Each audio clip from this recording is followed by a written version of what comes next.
So this is another video on your sixth chakra. And as I explained in the first video, your sixth chakra is behind your forehead. It's in your head.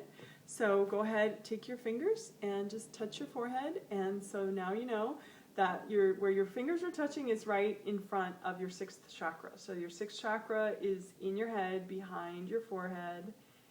And to focus your energy there, you can just imagine that you are like a really big gold, well, not big, but you're a gold, like a ball of gold energy, maybe 2 inches behind your forehead, or some ball of other rainbow colored light that you like, some vibration that feels good. So in this video, I want to talk about another reason that non-judgment can very much help you in your personal growth. And that is non-judgment towards yourself. Okay? Being able to see your own strengths and weaknesses, your own behaviors, your own repeating patterns, clearly, without denial, and without judgment. Okay? Because many people, the reason why they choose denial, either consciously or subconsciously, is because if they were to see their own faults, they would beat themselves up about it. They would say, oh my God, I'm so stupid, I'm so terrible, la la la la la. They would really, get very, very stuck very fast. We all have weaknesses. And if you can't see them from a more clinical, detached, compassionate perspective, then you may as well just be in denial, because beating yourself up is not going to help anything, and it's really going to bum you out. So if you are committed to your own spiritual growth and you would like to manifest positive change in your life, and you do understand that it is possible for anybody to change themselves over time with commitment, then non-judgment is something that you really want to get good at. Non-judgment with yourself. Okay? So a common example might be, let's see, okay, a lot of people, they have a job that they don't really like and it's kind of overwhelming. So then they go home and they watch TV for like 4 or 5 hours, after they get home from work. And it's really not even TV that they really like that much, and it's just that they can't seem to get up from the television, And that is a behavior, okay? That state of, sort of catatonic state of just being a zombie and watching TV for hours, okay? Now, if you were to see that from non-judgment, you'd be much more likely to make changes in that, make little modifications so that, you'd be headed in a more compassionate, nurturing, self-healing direction. So, but if you judge yourself about it, and think, oh my God, that's so stupid, I have no life, I hate my job, and then I come home and I watch TV all night,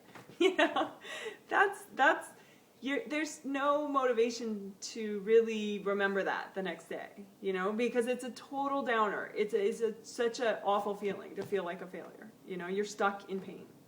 So forget about it. Just be neutral, be non-judgmental. Okay, you see the behavior. Okay, the behavior is that you come home and you just pop out of your body, you detach, right? And you're just so overwhelmed and you just had enough, right? So you just kind of park your spirit up on some nice little satin pillow above your body, and, a little bit of your spirit is in your body, but not a lot, and you just, watch TV for a long, long time, right? So the idea, there are step-by-step ways that you could begin to change that behavior. But the first step is you have to be able to see it and just see the facts. You're overwhelmed. You don't have good boundaries at work, and you soak up people's energy all day long. You get home and you just don't even know who you are anymore. You're that overwhelmed, so of course you're going to be a zombie. I'm not saying that don't change anything, but I'm just saying, let's find some compassion. Let's find some clarity on the situation and what is creating that situation, so that then we can create a really realistic plan to bit by bit, incrementally create change. Do you see what I'm saying? Because personal change does not come about by really scolding yourself. You're just gonna think about that for like maybe a day or two, and then that's it. Bye-bye. No more thoughts of personal change. That's why everyone buys those gym memberships in the beginning of the year, and then, they never go to the gym, because, it's just, they're judging themselves. They're judging themselves that they have to go, they create this extreme self-improvement, night and day kind of idea.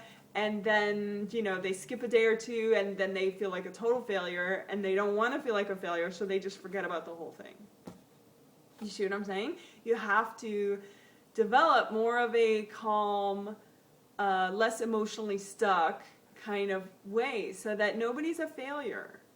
Do you see what I'm saying? Every little thought that you have that's positive, you have to give yourself points for that. Do you see what I'm saying?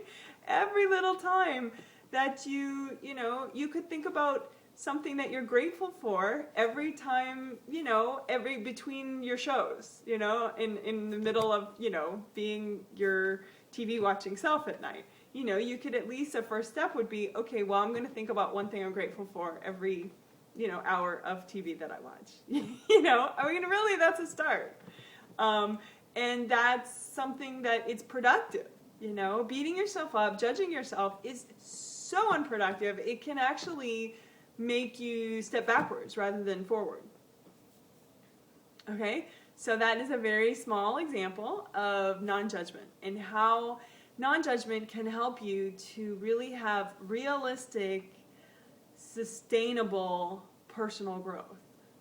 And, I do a lot of work along those lines in the readings that I do with people.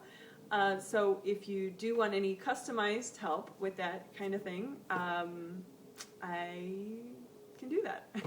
You would just have to email me, about a reading, and we'll schedule one, and we'll get to work. But, you can also just use this video and work on your own on this type of thing. And so I hope this video was helpful to you. Have a good day. Bye.